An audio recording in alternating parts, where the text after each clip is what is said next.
Welcome back to our weekly Chrysalis the Family Adventures podcast.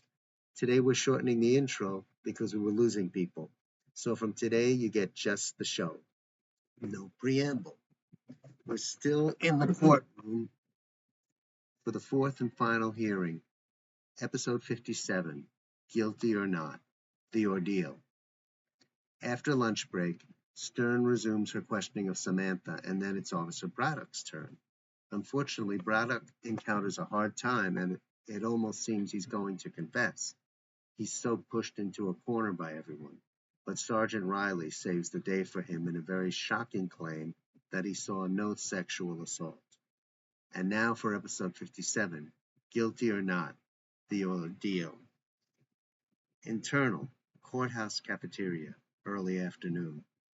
Samantha and Kamala are eating sandwiches at a table. They continue to eat as the conversation goes on.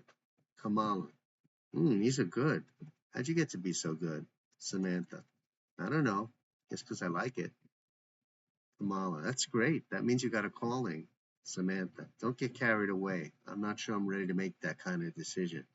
Kamala, it's all right. How you holding up? Samantha breathes in thought a few seconds. She went through a whole thing about my nervousness. Kamala, really? Samantha, she said it could throw a jury. I can't believe she did that. Kamala, really? You mean Judge Carr? Stops. Samantha, I mean she wants to help, but she's kind of scaring me. Like one of those teachers I find intimidating. I can't help feeling that way, but she said it would prejudice a jury. Kamala, what do you mean? In what way? Samantha, the way I look scared and unsure. I don't know why that would prejudice a jury.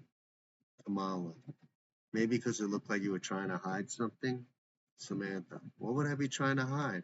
Kamala, it doesn't matter. The system beats you down to the point you feel guilty just for being alive. And we're trying to convict a cop, so you must be scared about that. Samantha, yeah, I am scared. But since when is that a crime?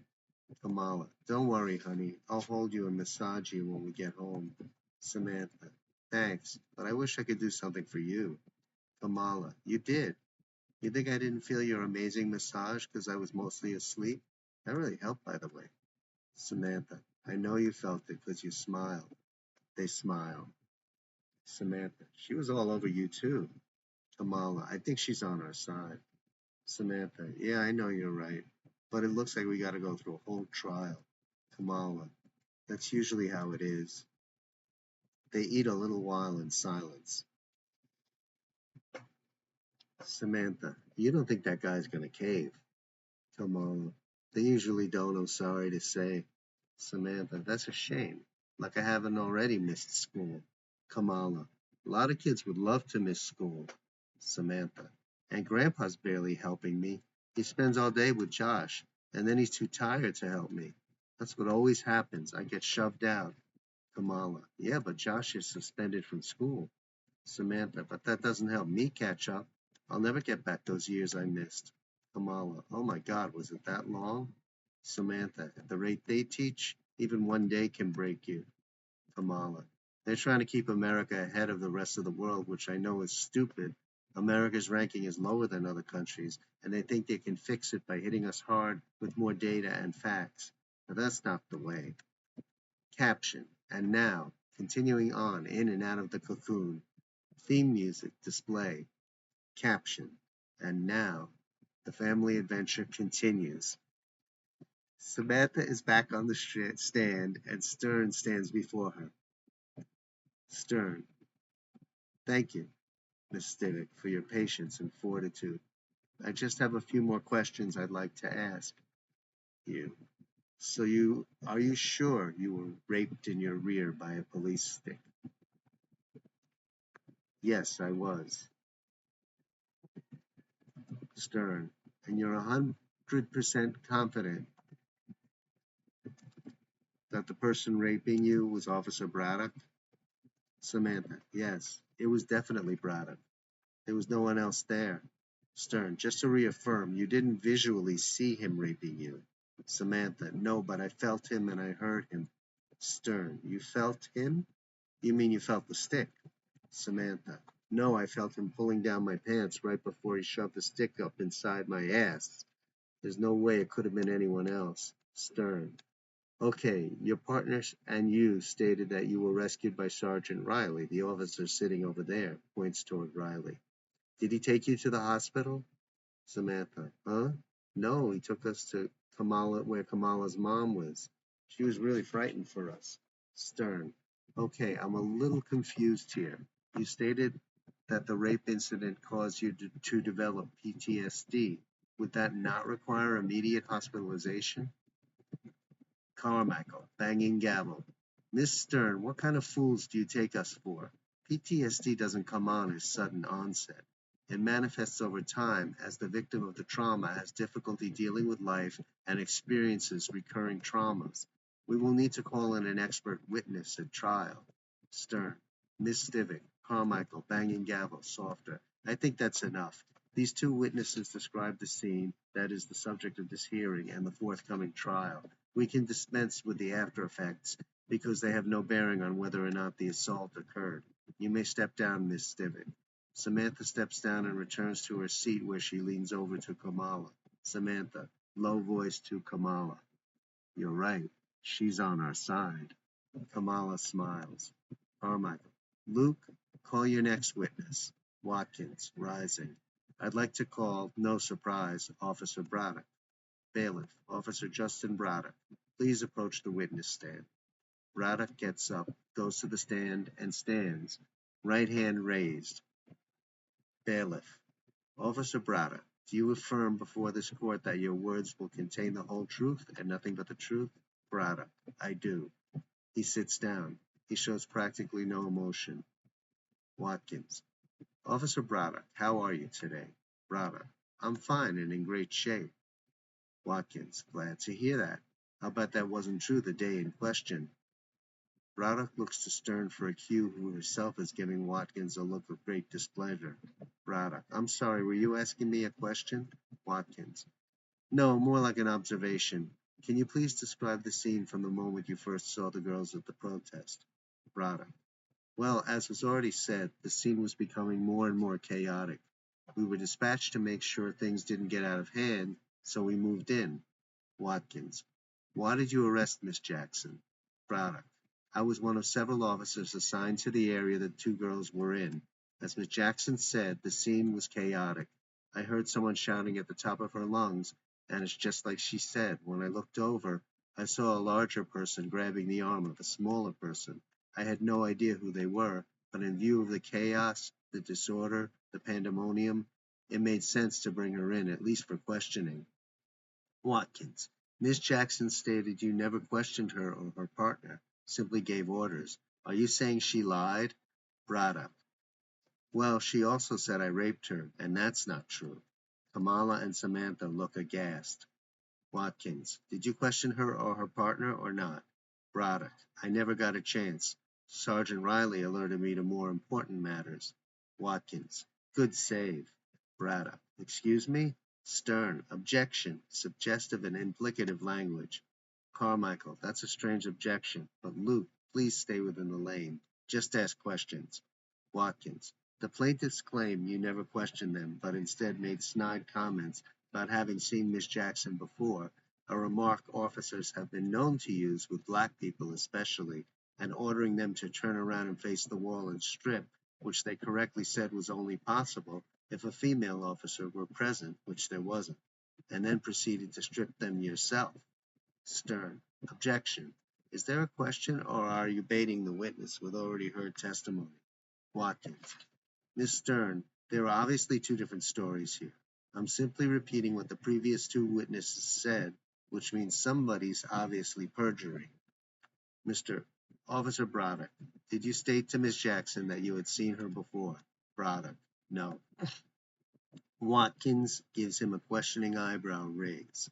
Bradock, she told her partner to do as I instructed, and so I said, I see you've been here before, but I never said I personally had seen her. Kamala, soft but loud enough to be heard. He's lying. Carmichael, banging gavel once. Excuse me, I only want to hear from the current witness, Officer Bradock. When you said you saw she'd been here before, Were you saying you were surmising from her words that she had been here as a detainee in the past, but you had no real proof of that? Bradock. The latter. Carmichael. Officer, this wasn't a choice between whether you had proof or not. This was a straightforward question. Did you surmise it from her statement, or had you actually seen her? Bradock. I surmised it from her statement. Carmichael. So you had never seen either one of these two previous to this day when you arrested them? Bradock. That is correct. Carmichael. And you surmised that she had been through the system based on a cautious remark she made to her partner rather than surmising this is common sense to want to cooperate with an armed person who is bigger and stronger? Bradock. Yeah, I guess I did. Carmichael. You guess, Officer Bradock? I have been strict with the plaintiffs not to guess or surmise, but to simply state facts. You either did or you didn't surmise that she had been arrested previously based on her cautioning her partner to cooperate with you. Do you understand how this supposition can be felt as racist by a black person? Bradock. I suppose so. Carmichael. You're doing it again. You either get it or you don't. I understand you may have said that simply based on her remark, but Miss Jackson clearly saw it as race-based and therefore profiling. Watkins, after a pause of Braddock's silence. Officer, why were you in such a rush to strip them, knowing this was a violation both of protocol and of the law? Why did you not hold them longer until a female officer could be called in to do that? Braddock. Well, as I said before, it was a situation of urgency. Watkins. The fact that a large group of people were demonstrating in one of America's most prominent and well-patrolled cities was something about the plaintiffs you were holding, which you have yet to ascertain? Stern. Objection. Implication. Carmichael. Overruled. There's nothing implied about the two possibilities. They are clearly stated and are accurate possibilities, and we have the right to know which one his decision to violate protocol was based on. Unless there is a third plausible explanation for why Officer Bradock violated protocol and the law in taking this action unilaterally. Stern. Your Honor, you yourself said you wanted us to just ask questions, not make statements, did you not? Carmichael. Mr. Watkins asked a question to ascertain the reason Officer Bradock had for what he did, presenting two possibilities as to the answer, which is permissible. Proceed. Bradock. The way they and the other protesters were carrying on, I felt it more expedient to at least do a search and either find something or release them so I could do the same for other protesters. I asked them to pull down their pants, and when they refused, I called for a female officer, but none was present or available. Watkins. And so that being the case, you decided to go ahead yourself and violate the law in the interest of public safety. Is that correct? Stern. Objection. Conjecture. Carmichael. Miss Stern, the pieces of the puzzle are almost completely filled in. It's more common sense than conjecture, and he framed it as a question. Hence overruled. Braddock. No, I did not violate that law. I just held them until either they cooperated by allowing me to do the search, or another officer, superior officer, came in and told me to let them go, which is what happened. Carmichael. Officer, we've already established that you violated the law on one count, holding two detainees of the opposite sex without an officer of their sex present. That you asked them to undress, you've also admitted. Now this is where we come to an impasse, since both sides are likely to dig in their heels. Counsels, please make your questions clear and quick so we can move this on. It looks like we're headed for a trial, and we will have to call as many people as possible who know each person who is in the room to testify. Do you have any further questions? Luke. Watkins. How long was it from the time you entered the room until the plaintiffs were released by Sergeant Riley? Bradock. It was not long. Watkins. Can I get a time, please? 1 minute? 2 minutes? You entered the room and Ms. Jackson was cautioning her partner to go along with your orders. About how long would you say that took? Including your response that you'd seen her before. That you surmised that she'd been arrested before, then her denial, then your insistence that she had been there Would you say that took half a minute? Bradock. It took less time than that. Watkins. 20 seconds? Bradock. Probably. Watkins. Tell you what, let's reenact it. Stern. Objection. This is way out of line. Carmichael. On what grounds, Miss Stern? No, I think that would actually be a good idea. Now I want the three of you, Officer Bradock, Miss Jackson, and Miss Stivick, to each say the lines exactly as you remember saying them. We'll reconstruct the scene. Samantha has a nervous, eager smile. Carmichael. And action. There is a slight delayed silence. Kamala. That's your cue, officer. You'd seen me before. Braddock with afflection. No, I said I've seen you been here before. Kamala. No, I haven't. Braddock. Yes, I can tell you have. Samantha. Cams, you said you're smart to what goes on. Kamala. That's right, I did. And then, Officer Braddock, you said you remembered seeing me. Carmichael. Bangs gavel. Just say it as you remember it. Don't try to recreate it. Just remember it as it happened, even if you get it wrong. Now go. Kamala. No, I've never been here before. I'm just smart to what goes on. Braddock. Then you have to have been here. Kamala. That's not exactly what you said, but no, I haven't been here before. Braddock. Please don't backtalk me. Kamala. Actually, that was Samantha's cue. Samantha. What'd I say? Kamala. Where are you taking us? What are you going to do to us? Braddock. That's right. And then I said, just cooperate so we can get through this. Kamala. No, you said don't question you. Turn around and stand against the wall. Braddock. I remember asking you if you went to the police academy. Kamala. I remember that too. But that was after you asked me to. Asked the two of us to pull our pants down. And we challenged you, and I told you I had learned in school that an officer of the same gender needs to be present. Yes, I remember the two of you made it a point to tell me that. And that's what Kamala, and that's when you called for Officer, whatever her name was, Braddock. You can't remember her name? Carmichael. That's because you never said it. What was her name? Braddock. Hamilton. Carmichael. Where was Officer Hamilton at the time? Braddock. She was tied up with two female detainees, same as me. Carmichael. But of course she had no problem having her detainees stripped and searching their rectums. Braddock. I would have no idea about that. Carmichael. You wouldn't? You seem to have no problem with these two knowing how to strip them and search their rectums with a stick inside penetrating them. Braddock appears to be aware and answers his petition, but stays quiet. Carmichael. Officer Braddock? Slight pause. You had no problem performing that search on these two young ladies, is that correct? Braddock. Well, seeming to make quick midstream change in words he's about to say. I obviously did have a problem since I was legally unable to do that and had to hold them and wait despite the huge numbers of people who needed attention. Carmichael.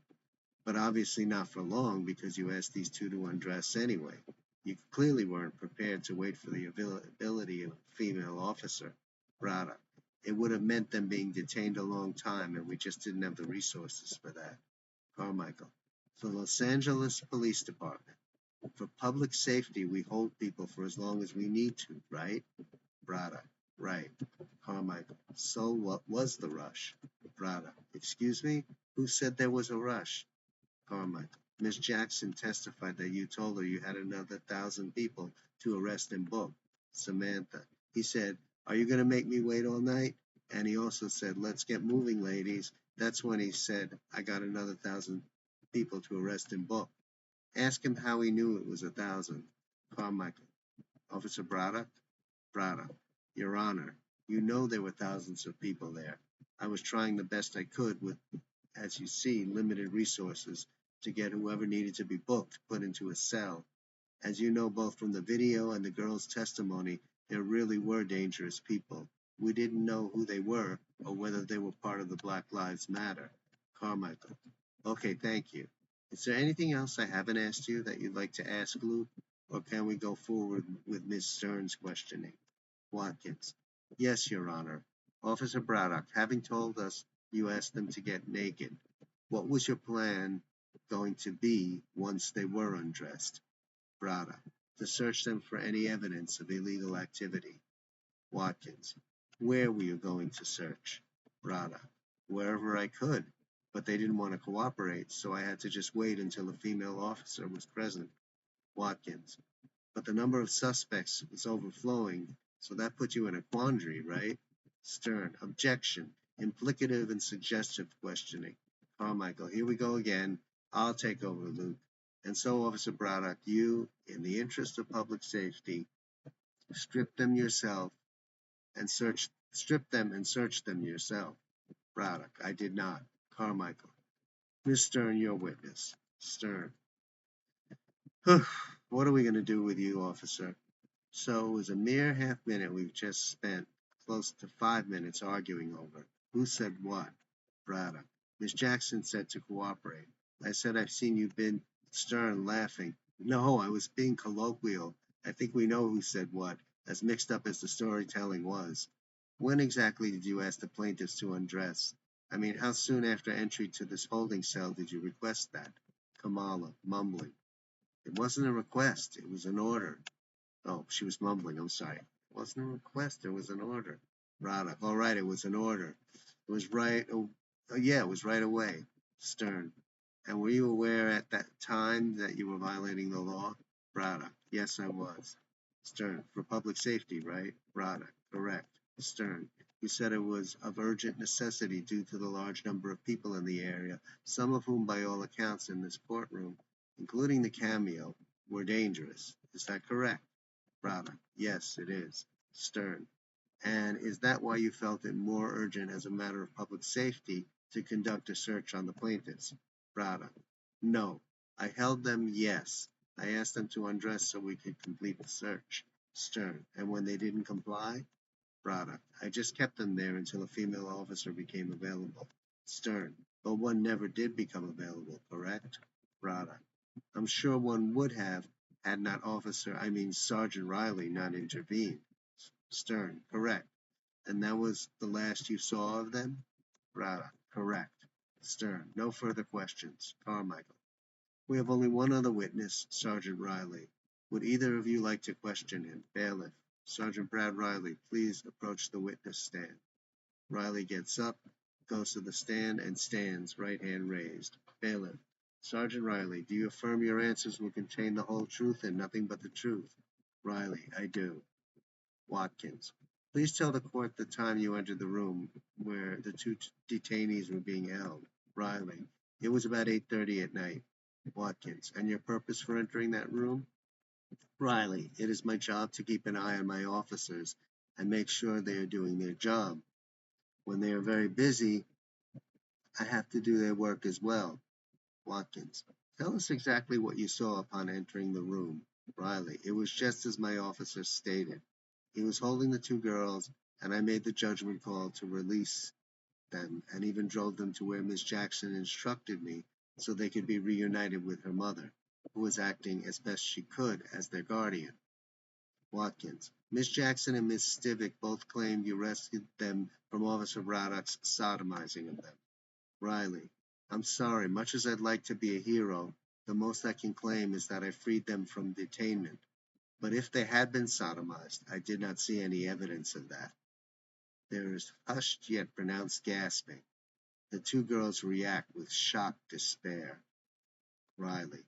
All I could see is they looked shaken up and a bit out of order in terms of appearance and emotionally, but they were still fully clothed, so I can't say I saw any evidence of foul play. Watkins. Did the girls mention to you that they had been sodomized? Riley. I'm sorry, no, just that they were happy to be free once again. Clearly just being arrested had shaken them up. Watkins. So that doesn't lend much credibility to Officer Bradock's claim that he saw Miss Jackson had been through that before. Stern. Objection. Inference. Carmichael. I'll allow it. Sergeant. Riley. I can't comment on the officer's inference, except that officers are known to make statements of that nature in the course of encountering resistance. That's all I can offer. Watkins. Thank you, Sergeant. Your witness, Miss Stern. Kamala and Samantha look profoundly upset. Stern. No, that's all right. You've asked all the important questions. Fade out. Thank you for tuning in. Please tune in next week. Oh, I have to thank the people on what is it? TikTok Live.